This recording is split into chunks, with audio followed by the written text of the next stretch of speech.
Being nominated to the LSU Manship School of Mass Communication Hall of Fame is something Laurie Smith Anderson would never have expected. She wouldn't have thought of this as something that would happen to her. That's not because Laurie Anderson wasn't a winner. She would win more than 40 awards for her work as a journalist, and her columns would eventually be nominated for a Pulitzer. But for Laurie, journalism was a way for a shy girl to walk out into the world and do it all. Being a journalist gave her a license to ask people questions that she would never have asked them otherwise.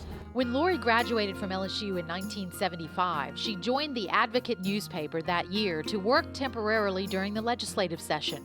Soon, she was a full-time clerk in the newsroom, where her husband Bob fell in love with her. When I first met her, she was sitting at the obit desk, and I walked in and I thought, that's the most beautiful woman I've ever seen in my life. In 1976, Laurie was promoted to reporter on the State Times, the capital city press afternoon paper. In January 1990, she joined Trend, the paper's lifestyle section, and wrote for the food section too. Then in 1991, when the State Times closed, Laurie became a features and medical writer for the People section. I've always felt like the better reporters are good listeners as opposed to doing all the talking themselves. And she was that kind of interviewer. She listened very closely to what people were saying. She was very patient, as the title of her book would infer. She was very patient with the people she was interviewing. Laurie was really everybody's mother. She was very tolerant of other people, and she was the person who would slip you a cough drop or bake you a cake on your birthday. And that was really her contribution to our newsroom. She was really the heart of our newsroom in many ways.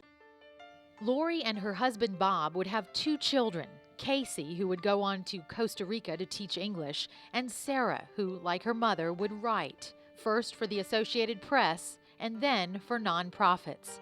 The family loved to travel. Wonderful trips to the mountains in Arkansas, and trips to Canada and the West Coast, and usually the trips involved nature. These were memories that would become all the more precious when in October of 2005, Laurie was diagnosed with cancer. Eventually, she would learn that it was colon cancer. That night, she cried in her sister's arms. We know that because in February of 2006, Laurie made the brave decision that would forever endear her to her readers. Laurie began to write in her columns the unfolding story of her own most difficult and final journey. For 19 months, Laurie would turn years of writing in the third person painfully inward to write a first-person story that will stay forever with those who read along. We actually started talking about it when she was in the hospital, and the first thing that we talked about was, wow, we ought to do a story about how when you're just diagnosed with terminal cancer or some horrible disease, that you don't necessarily want everybody in the world visiting you in the hospital, and how to visit people in the hospital, what to say to them in those kind of things, and so we were thinking as journalists, and that kind of led to the idea of doing a column. Bob says the most important piece of advice he gave Laurie about her columns was after she wrote the first draft of the first column.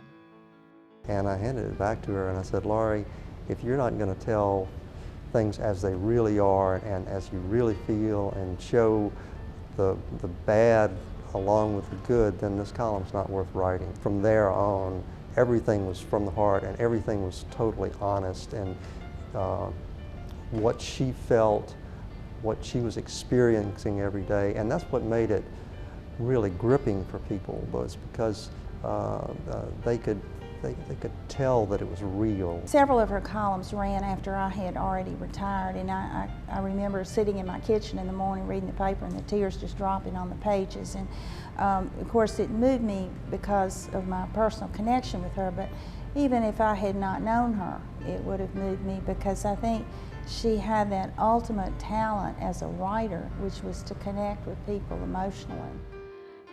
Laurie's columns were touchingly simple, often painfully relative to anyone who knows the agony of cancer, and sometimes surprisingly practical.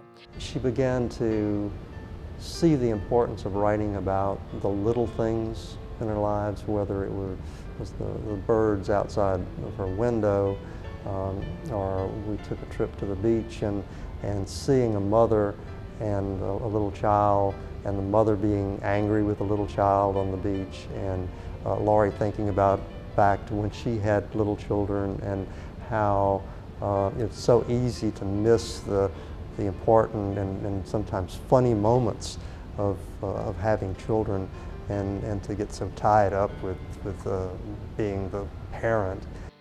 As Bob described in the very last Patient Person column, despite intense pain and debilitating weakness, Laurie's focus has never been completely inward, as is sometimes the case with dying people. In her final weeks, she has prayed for others, particularly for a friend who just lost a daughter. She has worried about her parents, her sister, her children, and me. I think the reason she has taken so long to let go of this world has been for us, not for herself. As a family, we are embracing, she wrote. We are giving each other strength. We realize the preciousness of what we have shared for so many years. We realize life is about to change, but that even when it does, we still have an unbreakable bond. Laurie Smith Anderson died on May 9th, 2007, just 3 days before Mother's Day. But she left another unbroken bond with her readers, those who knew her and those who didn't. As a writer turned out her most private pain and her most intimate joys for the world to see, and showed us all that to the very end, the fight is worth it. You know, one of my favorite children's stories is Charlotte's Web by E.B. White, which is about this spider who has a gift for language, and even though she knows that she's in her final days, she uses language to lift other people out of despair. And I've always loved that story, but I always thought it was just a fairy tale.